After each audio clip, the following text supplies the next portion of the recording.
remember kindergarten.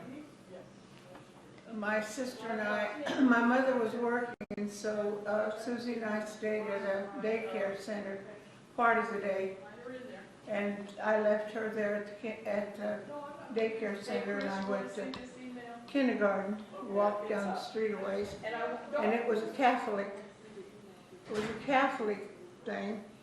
And so I remember distinctly about the meals. They were kind of yucky.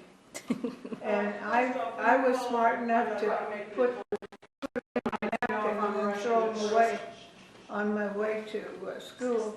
But Susie ate them and then complained every day about the food. I remember that. And they used to ask us if we'd like to help string the, what do you call those things they wear around their neck? Rosaries? No, all the little Saint so-and-sos, you know, that they wore around their neck. And we used to have to help string those, and they'd say, oh, see what a wonderful thing you could have around your neck if you were just Catholic. They were trying all the time to convince us that we ought to be Catholic, but we went to a Presbyterian church because my father was Presbyterian. His father was a minister, Presbyterian minister.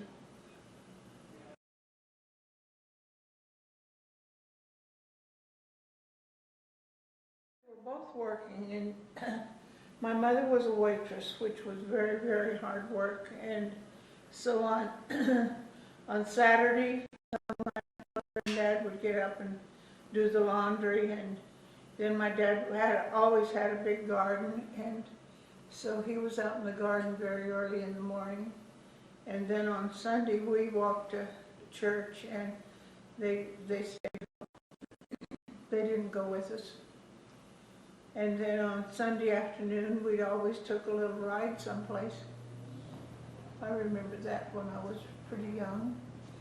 I might say right here that my dad, about that time, worked on the Golden Gate Bridge. 28 or sometime like that. No, maybe younger than that. Maybe earlier than that. He worked on the Golden Gate Bridge. And any time that we couldn't go with him, we stayed home, and he would rent a room in somebody's house so he could work.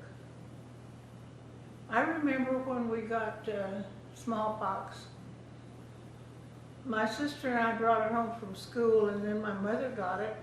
And so the health department came and put a big orange sign on the front door, do not come in, that we had a communicable disease. And so my dad used to have to go buy groceries and put them on the porch, and then we could get them after he was gone. But we were all three with chicken pox at different stages for probably 6 weeks or more. Chicken pox or smallpox?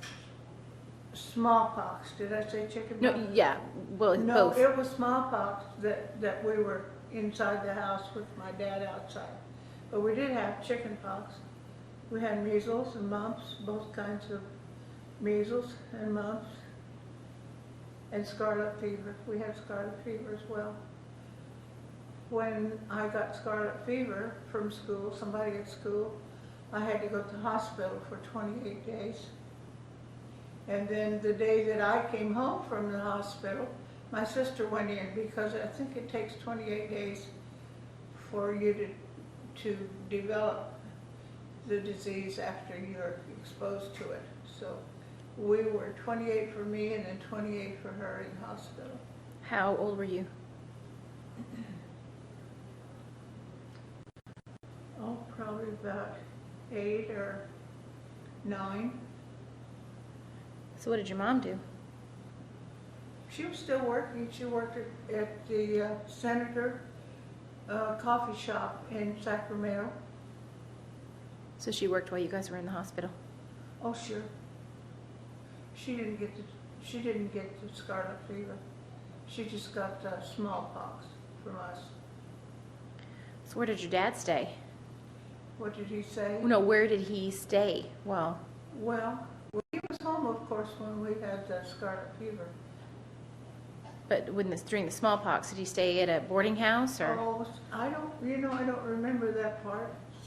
He didn't stay at home because he had to work. Mhm.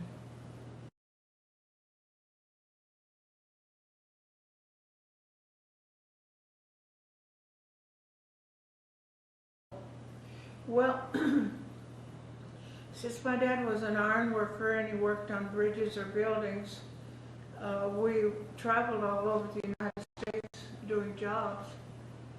And we, one year, were in 10 different schools because if he didn't like the way the job was going, what he said, I'm going to drag up.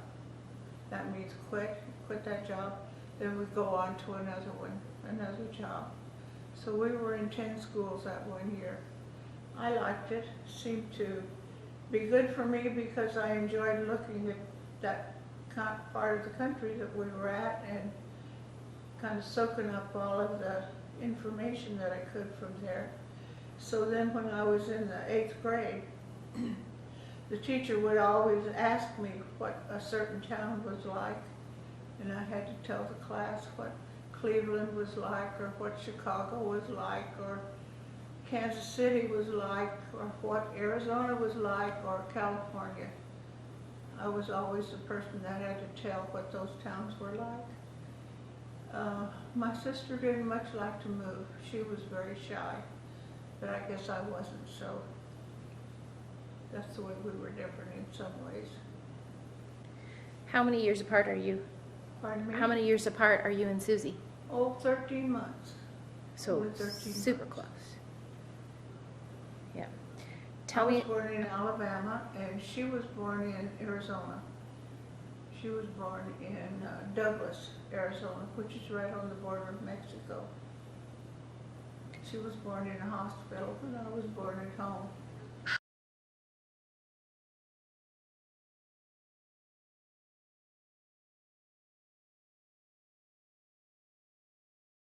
Well, I think I should start when I was born, because that was during the time of the World War I. And then there got to be a very bad flu epidemic, and thousands of people died because of the flu.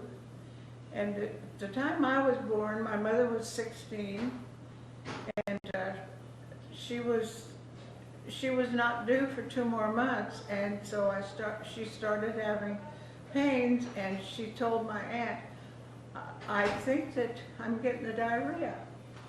And my aunt says, oh no, you're not, you're getting ready to have a baby. And my mother said, I can't, it's 2 more months. But then anyway, I was born, and 2 months premature, and I weighed 2 pounds. And my aunt was the one that delivered me because the doctor was too sick with the flu and he couldn't come. I was born at home. And I might say that it was only about 2 weeks later, after I was born, that we moved on to another job. So I didn't have a lot of incubators and tubes going in and out of every orifice that I had. I guess I was strong and meant to live this life. And let me see, and I can't even Didn't they remember. say that they put you in the oven? No.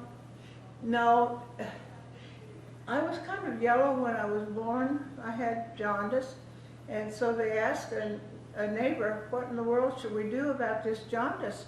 And he said, oh, you just give her a few drops of whiskey every now and then. And so that's what they did. And then the next day the doctor came and prescribed a formula for me to take. So anyway, that's the way that was. So then we were in Douglas, Arizona, when my sister was born, 13 months later. And I can't remember where we went after Alabama. I don't know.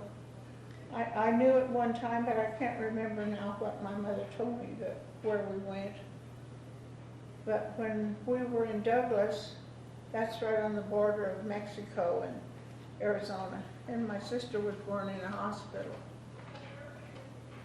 And then I don't know where we went, but soon after that she was born, we moved to Sacramento. And we had about 5 acres. And my dad always had a big garden, lots of fruit trees, just a beautiful garden every year. Was that your favorite place to live when you were growing up? Oh, it was just absolutely beautiful. And we always went back to Sacramento between jobs. And I guess rejuvenated. Sacramento was a beautiful town at that time. And when we were very small, we started taking swimming lessons. And we loved to go swimming. And we took the lessons, and then in the afternoon we swam all afternoon, and our mother picked us up at the pool every day. So we were babysit by the pool. The pool babysat us when we were young until I got in kindergarten. And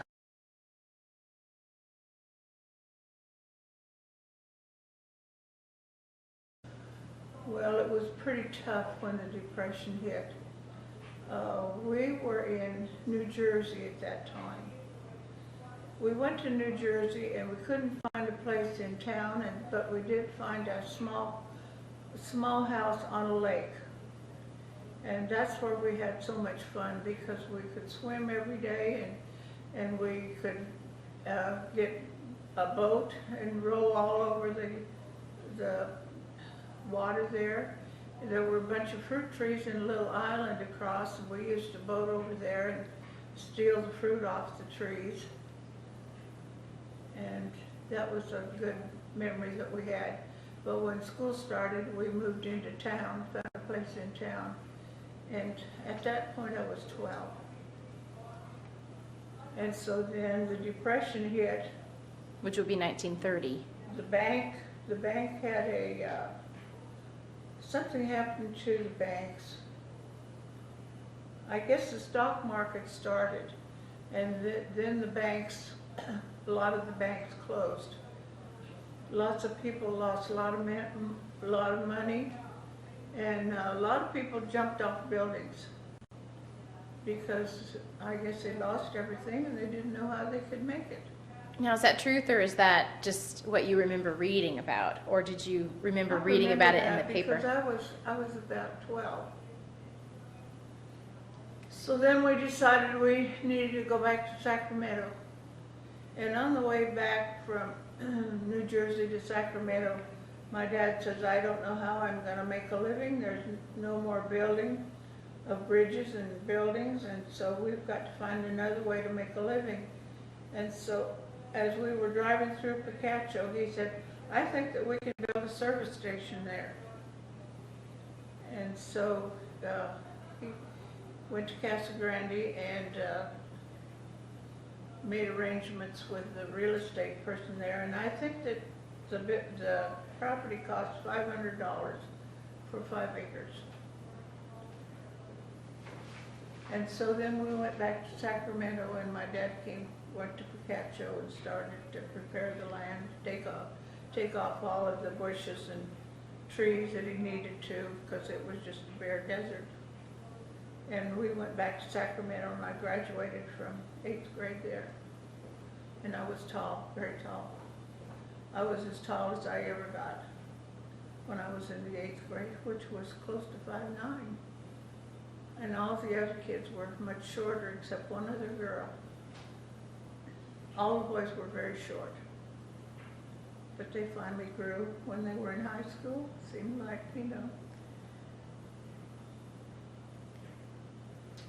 had to give a speech at graduation. And then we moved to Picacho. Were you scared when you gave that speech? Oh, I was scared to death. And I missed. See, I stammered and I couldn't remember what the next sentence was. And finally the teacher that we had whispered the next sentence to me, so I was all right then and finished up. But that was a beautiful occasion for me. And then right after I graduated, my mother and my aunt, one of my aunts, helped her drive to Arizona. And when we got there, my dad hadn't built a house for us yet. My mother had to cook over a fire outside. We had an outdoor toilet, and we had to sleep on cots outside. And we did that in the summertime because it was so hot. That was before coolers were invented even, and then refrigeration later. It was pretty hot. We used to sometimes put a wet sheet over us at night to kind of keep cool.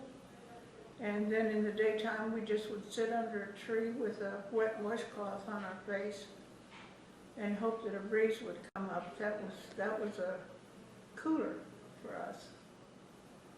And I started high school.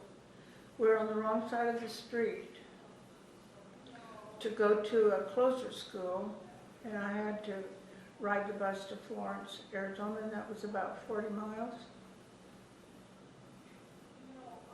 So I went there 4 years to high school, graduated from Florence, and then stayed home 6 months, and then went to nurses training in San Francisco. Everybody was poor. Everything was cheap. Shall I tell about my mother sending me Sure. My mother sent me $1 a week when I was in nurses training to buy whatever books I needed, or stockings, or any kind of deodorant or anything else, and then for entertainment. But entertainment was not really hard because we could ride the cable cars for 5 cents down to San Francisco, and oftentimes we'd take the ferry boat across to Oakland, and that would cost 5 cents. We could go to movies downtown, the very best movies in town, for 15 cents. So that's about the way the prices were. My first job was at the hospital at Florence, and I worked 12-hour days, 6 days a week, and I made $100 a month. I figured that it was about 33 cents an hour that I was making then, but I thought I was doing good because money went a long ways.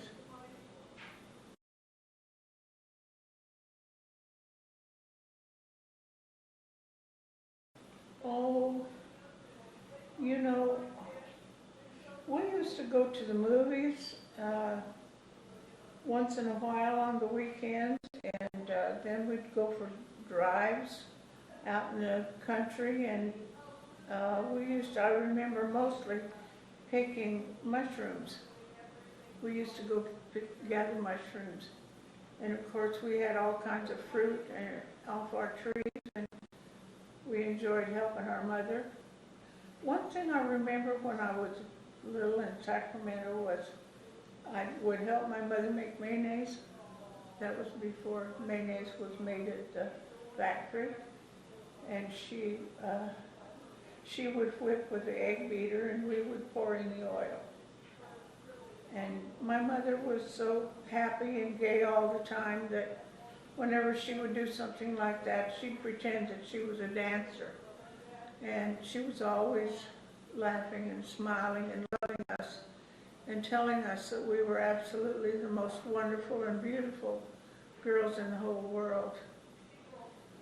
My father never did ever say anything like that. He was kind of strict and, I guess, reserved, you would call it. Yes, he was quite a bit older than my mother. So when my mother was only 16 when they got married, and my dad was 20-something, can't remember, 28 or so. My mother thought that she would just be able to dance forever when she married my dad, and she found out soon that it was a lot of work. It was beautiful. She had gorgeous teeth, and she took care of herself very well. We could afford for her to go to the beauty shop every week. She always had her nails fixed nice. Her hair was always fixed in a marcel. And I remember... What's a marcel? It was a special little instrument that they put on their hair, and it made like little islands, like little lumps up and down and up and down. And, but it was always pretty, because she had to look pretty when she was working. Well, we had a radio, and I liked to read. I read a lot. That's about all there was for entertainment, the movie, once in a while. I remember one time I read a book, and I can't even remember now what it was, but I got into it, and I sat all night and read that book. And then the next day I got a sty in my eye, and my mother said that's because I didn't get any sleep. I don't know if that was a coincidence or not, but I read a lot. I liked both. I liked history books and geography books and just fiction. I read a lot of books. Did that help you when you worked at the library? Yes, it did. I loved that library. I can still smell it in my mind. Is that right? Mm-hmm. And your office at the school.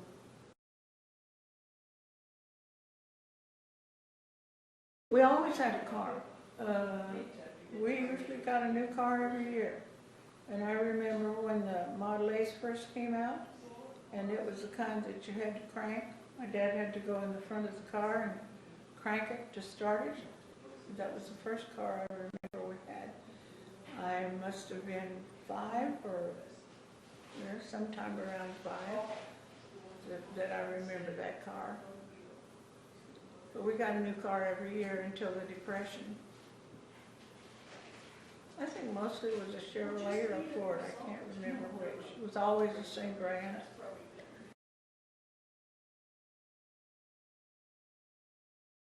No trailer, because we just packed our clothes, that's all. We always rented a furnished house or apartment.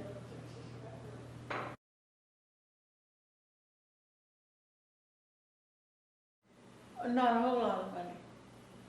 He thought that because it was in the fork of the road and all the people that were going to California had to pass right by there, that everybody would stop and buy gas. But that didn't happen. We had a pretty rough time. He did a lot of hunting, you know, quails and doves and rabbits and of course deers and whatever else of other wild things that he would hunt. And I remember in particular one day, which I said was the lowest day of my life, we had beans for Thanksgiving. That was the first time we'd ever had beans for Thanksgiving. Always before we at least had chicken, but we couldn't afford anything else. When I was in high school, my dad's brothers always sent us $10, my sister and I, for school clothes. And for $10, we could get 2 dresses, underwear, shoes, and stockings for $10. And that's what we had new every year for school. But everybody else was in the same boat, so. Well, I said, I'm going to be smart. I'm going to wear this dress on Monday. And then next week I'll wear the other dress on Monday. So throw people off to think I had more than 2. Oh, it didn't work. But everybody was in the same boat. So there was one girl who had silk stockings, but I think her father was a cotton farmer and he made a little more money. But the rest of us were all in the same boat. Well, where we lived so far away from the school, you know, the bus wouldn't come after us if there was something happening at the school. And we, of course, didn't have money enough to go there to do anything, so there was not a whole lot of activities that we could do. If I ever wanted to go to something that I thought was important, I had to stay with somebody that lived in Florence overnight. And when I graduated, my mother and sister were there, but my dad had gone to work someplace. I don't remember where. He was gone. He didn't go to my 8th grade, or to my high school, or to my nurse's training, or when I got married. Never was there. Always off working someplace. Well, at times it made me sad to think that I thought, well, he doesn't think enough of me to attend anything. But, you know, he had to do what he had to do, I guess.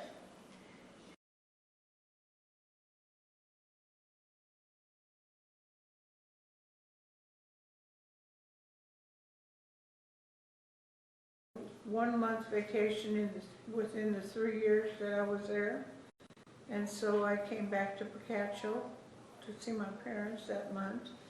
And during those years when the schools were small, if you had graduated, or you knew somebody that had graduated, or within the high school, you could go to the dances when they had them. So my sister was going to dance with her future husband, and she said, why don't you go with us? And so I went with them, and that's where I met Grandpa, at that high school dance.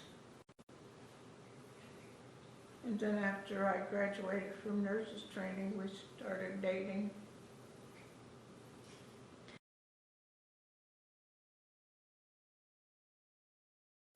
Absolutely. He was the one. I knew that from the very beginning. The very beginning. Why? I don't know. He just carried himself like he was confident and that he could do anything. And I think that was it. He was working in a lumber yard and supporting his mother and brothers and sisters because his father had died when he was 8. So he was supporting them. But you know, he was only making $75 a month. We started going together, and then eventually we decided to get married. And we were married at Calvary Baptist Church in Casa Grande. And everybody asked me, the girls asked me, Mother, what did your dress look like? Girls in those days didn't have long white dresses, didn't do the long white dresses and have a big fancy wedding like Diana did last night. She and I went to Lerner's in Tucson and just bought a plain dress, blue. I remember it was blue. And so after the wedding, we didn't have a reception. He and I went to a place where we could dance, and we just danced. That was it. Just the two of you, or was everyone else there? No, just the two of us. And I remember when we walked in that place, the Mills Brothers were singing If I Didn't Care. I remember that all my life. That was exciting. Oh, on a record, of course, you know. Mm-hmm.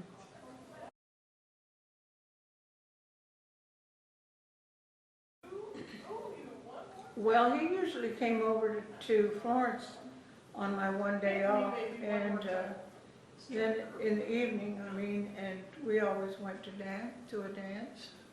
There was a dance always on the weekends. That was about it.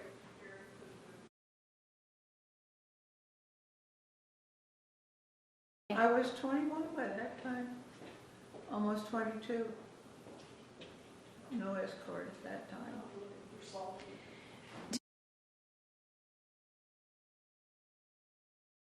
I remember the day that it started. We were living in Phoenix. Laverne had been born. We were living in Phoenix, and we went to Casa Grande to visit Gran. And when we got there, Bill's old boss, the one that had the milk truck, come running up and have you heard what happened? Have you heard what happened? The Japanese have bombed Pearl Harbor. We're going to go to war. And that's the first we knew. Of course, we didn't have a radio in the car. I guess they didn't do that yet. But he'd been listening at home.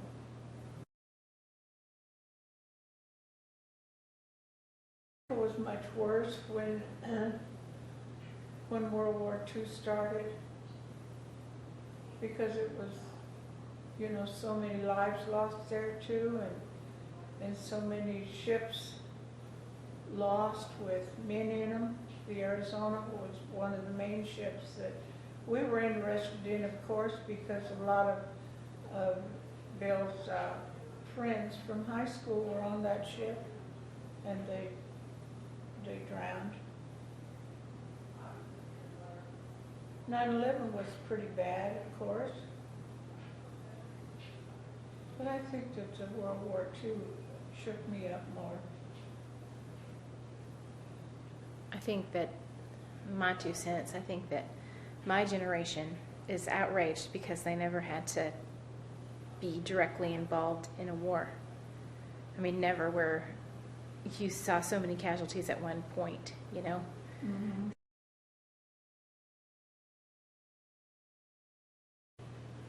Well, because Laverne was born, and at the time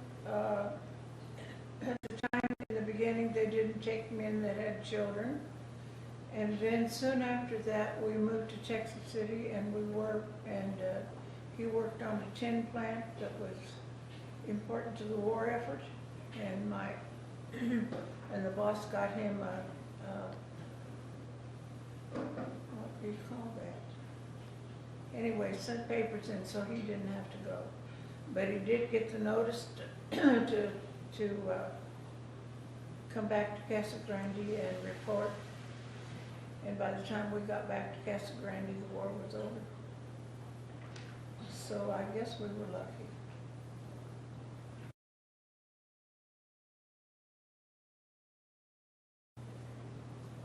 Oh, when we went back there to Tennessee, Maureen had been born by that time, and we went back to Oak Ridge. Well, we were planning to go to San Diego to a job, and so he had to check in with the union and tell them where he was going. And so they said, oh, why are you going to San Diego? You need to be going back to Tennessee to the Manhattan Project. That's more important. And so he came back to the car, and he said, I was sitting in the car with the girls, and he came back to the car and he said, we're not going to California, we're going to Tennessee. Well, he was the one working. I wasn't working at that time, so I said, okay. So we went back to Tennessee. We lived there was acres and acres of trailers. We lived in a trailer. But when he went out there to sign up, it took 2 or 3 days it took him about a day to fill out all the papers. And then we had to wait until they okayed him, because they checked all the relatives way back, see if anybody had done anything that was not right. And then finally we went out and they said, okay, you've been okayed through the office that you can go to work now. So we lived in one of those trailers. And Maureen was just learning to walk at that time.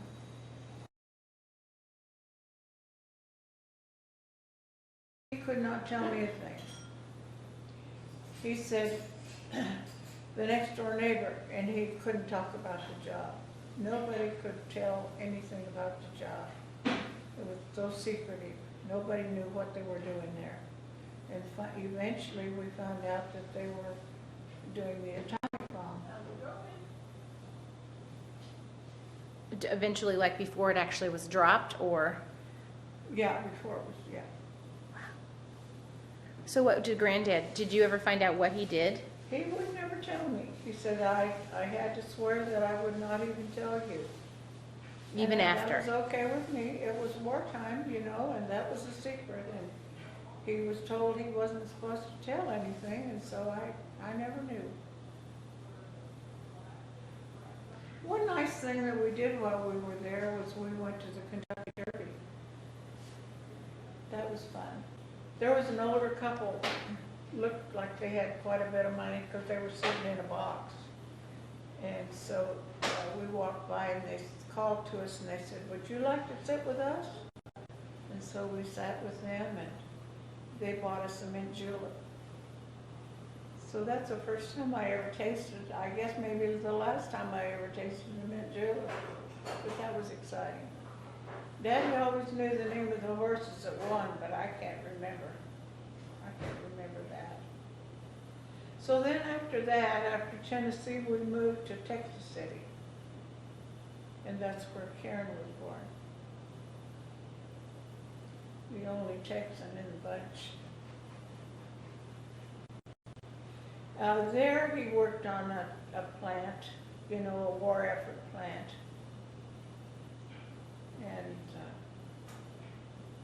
And I was too busy with 3 little girls. I never did very much. Would just take care of them. I think I was still scrubbing clothes on the board at that time. I don't think I had a wash machine until we moved back to Arizona. That was hard work. Well, while we were there in Texas City, they did have a hurricane, and we left because we didn't want to be there. We were scared. We didn't know what would happen. So when we got back, the house was still there. One thing about that house that was memorable to me was that we had gardenia plants all around the house. And so when we opened the windows, the house smelled so good of gardenia plants. We're in Texas City. He got his call to come back to Arizona, and because they needed him for the war. By the time we got back to Casa Grande, which was where his board was, the war was over, so he didn't have to go. So he was lucky all the way around, because in the beginning it was because we had children that he didn't have to go, and then at the last, it was, when they called him, it was almost over.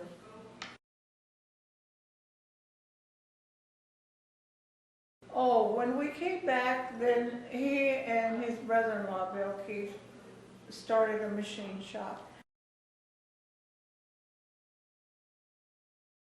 Remember the day? On the 27th of January, 1942, at St. Joseph's Hospital. And as I remember now, the doctor charged $75 for the delivery, and the hospital was about the same, $75.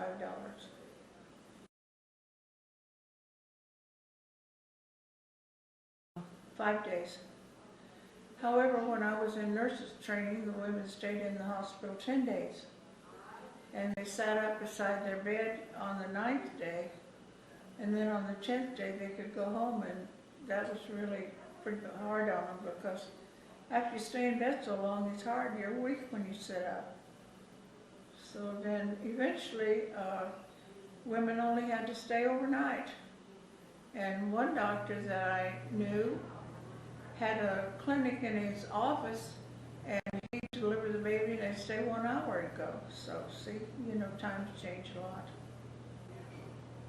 When I was working at the hospital in Florence, when we were working 12 hours, on the night shift, when I worked the night shift, I had only one Mexican aide that slept mostly. And at that time, that was a county hospital, so we had to do deliveries and any kind of an emergency, and then take care of everybody else was in there. We had a large tuberculosis ward. Lots of people that had tuberculosis that stayed for months and years in the hospital.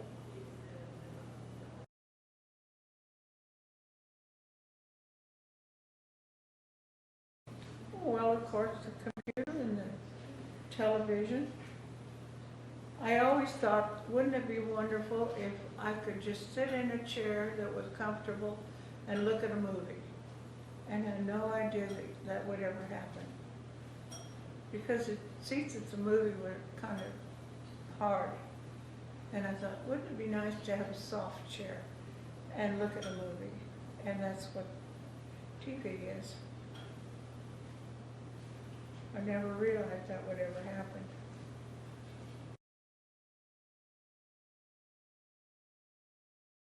Never, absolutely no. Never thought anything like that.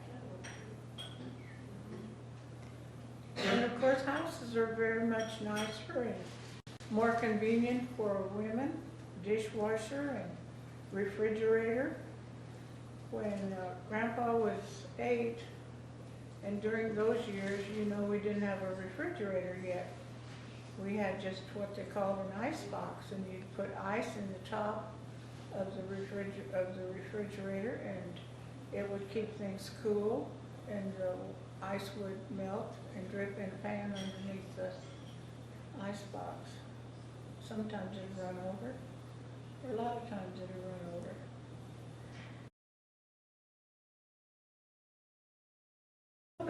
They had a man that had an ice factory. I don't know what you'd call an ice factory or wherever they made ice.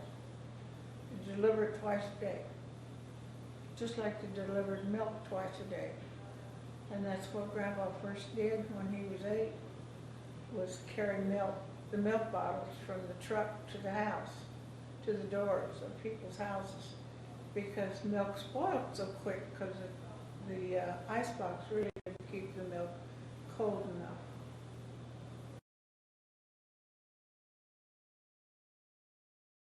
Everything is more convenient for especially women.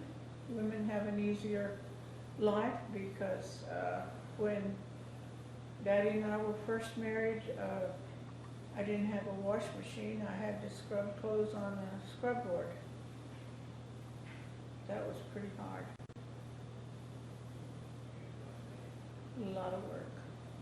Well, mainly the reason I didn't have a wash machine was they did have wash machines, but the war was on, and so the factory didn't make wash machines anymore because that was all the war efforts that they were working on. So they weren't making wash machines, and of course no dryers for a long time. It was always hanging clothes on clothes.